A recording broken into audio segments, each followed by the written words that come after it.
Good morning students. आज हम लोग पढ़ेंगे प्रॉपर्टीज ऑफ डिटरमिनेंट्स। डिटरमिनेंट्स के लेक्चर को आज आगे बढ़ाएंगे, ठीक है। आज पढ़ेंगे हम लोग क्या, properties of determinants. Properties of determinants. Determinants का प्रॉपर्टीज देखेंगे सर, ठीक है। पिछले वीडियोस में हम लोग डिटरमिनेंट्स पढ़े थे, कैसे सॉल्व करते हैं आपका 3x3 का डिटरमिनेंट्स, 4x4 मैट्रिक्स का डिटरमिनेंट वैल्यू कैसे कैलकुलेट करते हैं। तो आज हम लोग देखेंगे properties.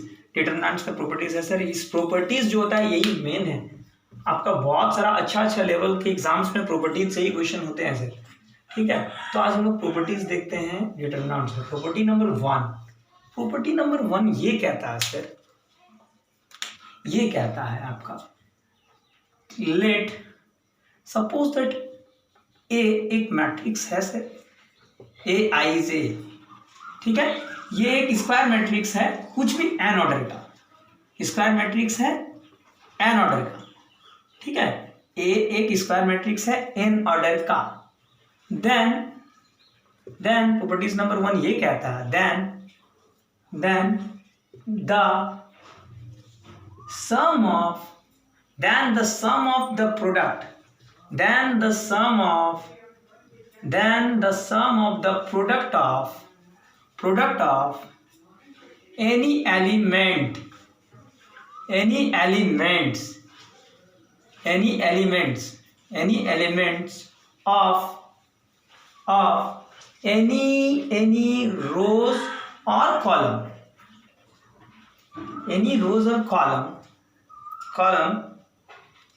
then the sum of the product of any elements of any rows or column to their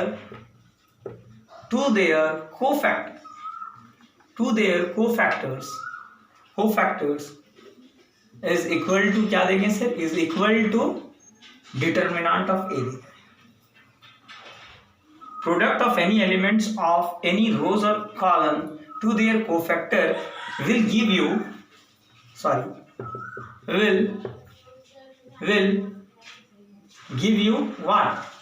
Will give you determinant of A।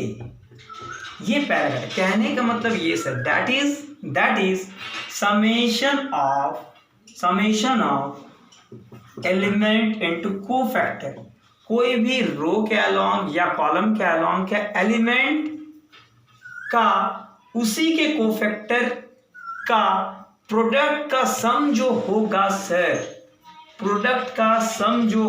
Sir, वो क्या देगा, वो डिटरमिनेंट ऑफ ए देगा। रो को बोल रहा, कॉलम के लिए भी लिख लिया जाए, ठीक है। n क्रॉस n ऑर्डर का है, इसीलिए आई देखिए वेरिएशन 1 से लेके n तक, ठीक है sir. A I J into cofactor, I J will be equals to determinant of A. क्या देंगे सर, डिटरमिनेंट ऑफ ए देंगे। ये था प्रॉपर्टी नंबर 1। प्रॉपर्टी नंबर 1 क्या कहता है सर, देखिए सपोज दैट ए एक स्क्वायर मैट्रिक्स है n क्रॉस n ऑर्डर का, देन तब क्या ये कह रहा है कि sum of the product of any elements of any rows और column to their cofactors will give you determinant of A। कहने का मतलब ये है सर, देखिए कि कोई भी स्क्वायर मैट्रिक्स का किसी भी रो के अलॉन्ग या किसी भी कॉलम के अलॉन्ग कोई भी एलिमेंट का उसी के कोफैक्टर का मल्टीप्लिकेशंस का सम जो है सर, वो क्या देगा सर, इस डिटरमिनेंट है, इस मैट्रिक्स ए का डिटरमिनेंट वैल्यू देगा, इस मैट्रिक्स का डिटरमिनेंट वैल्यू देगा। ये था पहला नंबर प्रॉपर्टीज। कहने का मतलब एग्जांपल में देखते हैं। सपोज दैट सर, देखते हैं हम लोग एग्जांपल में। सपोज दैट आपको क्लियर हो जाएगा। ए जो है सर एक मैट्रिक्स है, 3x3 का ले लेते हैं, चलिए। तो A11, A12, A13, A21, A22, A23, ये सब है क्या सर, ये सब एलिमेंट्स है। और ये क्या बता रहा है, ये पर्टिकुलर रो को रिप्रेजेंट कर रहा है और ये पर्टिकुलर कॉलम को रिप्रेजेंट कर रहा है। मतलब पहला रो का पहला कॉलम, पहला कॉलम का फर्स्ट एलिमेंट। ये आपका ए, ये सब मैट्रिसेस वाले लेक्चर में दिया हुआ सर, आप पिछले वीडियोस में देख सकते हो।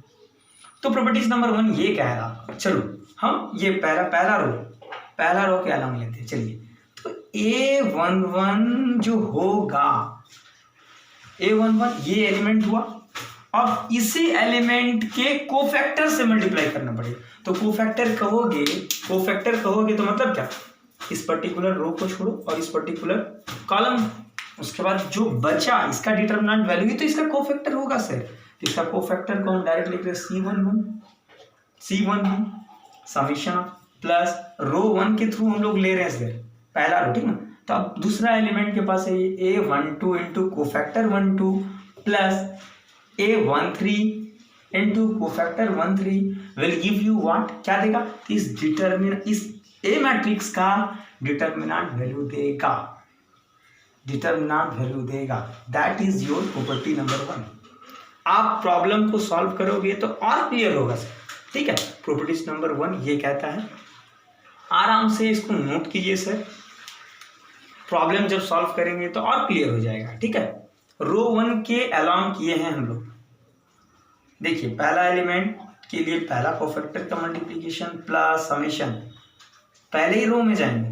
दूसरा पोजीशंस के लिए पहला रो का दूसरा कॉलम के एलिमेंट का दूसरे कोफैक्टर के साथ मल्टीप्लिकेशन प्लस पहला रो के थर्ड कॉलम का एलिमेंट का उसके कोफैक्टर के साथ मल्टीप्लिकेशन। तो ओवरऑल सम जो होगा सर ये क्या देगा, ये इस ए मैट्रिक्स का डिटरमिनेंट देगा। ये कितने का है, 3x3 का स्क्वायर मैट्रिक्स है सर, याद रखिए। तो प्रॉपर्टी नंबर 1 क्लियर। अब प्रॉपर्टीज नंबर 2 देखते हैं, ठीक है, क्या कहता है।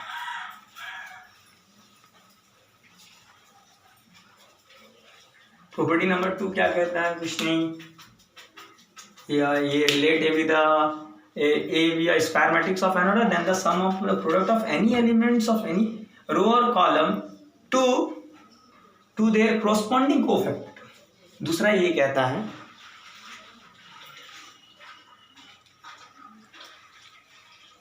width of any row or column with cofactor, ये दूसरा वाले with the cofactor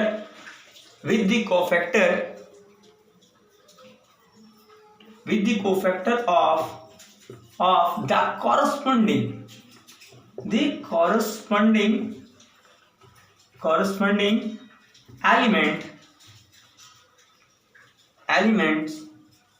elements of some other rows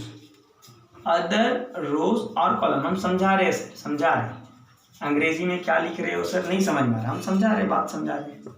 will give you, ये क्या देगा सर आपको, ये आपको देगा, ये आपको 0 देगा, इज 0। क्या कहना चाह रहा है ये बात बता दे। लेट सपोज मान लेते एक स्क्वायर मैट्रिक्स है n क्रॉस n ऑर्डर का, then the sum of the product of any elements of any row और columns with the cofactors or the corresponding elements of some other rows or column will be give you what, that is 0। कहने का मतलब क्या है, mathematical term देखते हैं हम लोग।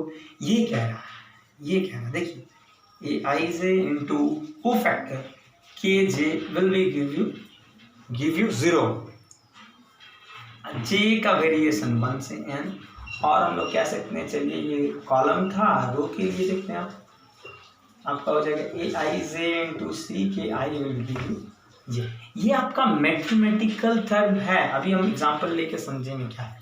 कहने का मतलब ये कह रहा, प्रॉपर्टीज नंबर 2 ये कह रहा सर, कोई भी स्क्वायर मैट्रिक्स है n क्रॉस n का ऑर्डर वाले, उसमें बोल रहा कोई भी रो का अलोंग या कोई भी कॉलम के अलोंग, कोई भी रो वाले एलिमेंट या कोई भी कॉलम वाले एलिमेंट्स का उसके दूसरे रो के एलिमेंट्स का कोफैक्टर का प्रोडक्ट का सम जो होगा वो 0 देगा।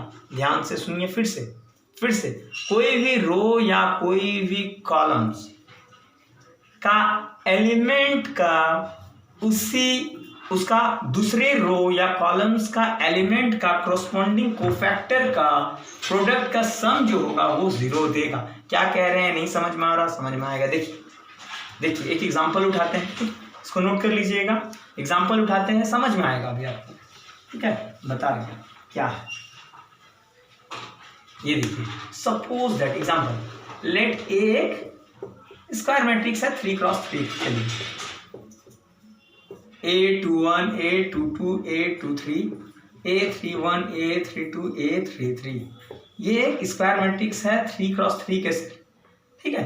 प्रॉपर्टी नंबर 2 समझना है, ठीक है। तो उन्होंने क्या बोला, चलिए हम रो 1 को लेके चलते हैं, रो 1 के अलावा चलते हैं। चलो क्या देगा, पहला एलिमेंट, पहला रो का पहला एलिमेंट इनटू क्या बोले कि पहला कोई भी रो का एलिमेंट का उसके दूसरा रो का कोफैक्टर, मतलब दूसरा इसका कोरस्पोंडिंग दूसरा क्या होगा, रो यही होगा सेकंड वाला, 1 के बाद 2 ही ना, तो इसका कोफैक्टर नहीं है, तो इसका इस दूसरे रो वाले कोफैक्टर अगर लोगे सर तो ये वाला ढकेंगे और ये वाला पर्टिकुलर कॉलम ढकेंगे, तो बचेगा क्या, ये सारे एलिमेंट्स, ये सारे एलिमेंट्स, तो इसको हम लोग क्या नाम देंगे, तो ये तो कोफैक्टर हो जाएगा, क्या 2-1 कोफैक्टर होगा,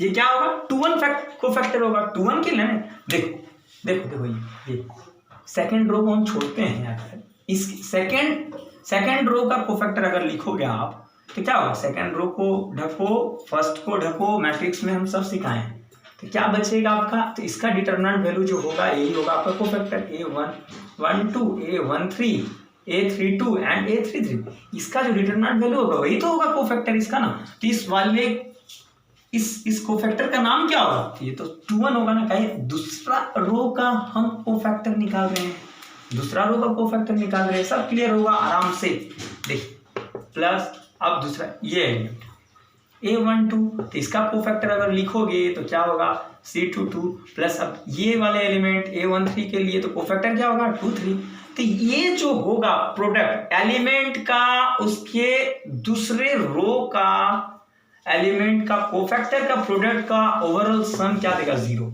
ये कहना चाह रहे हैं,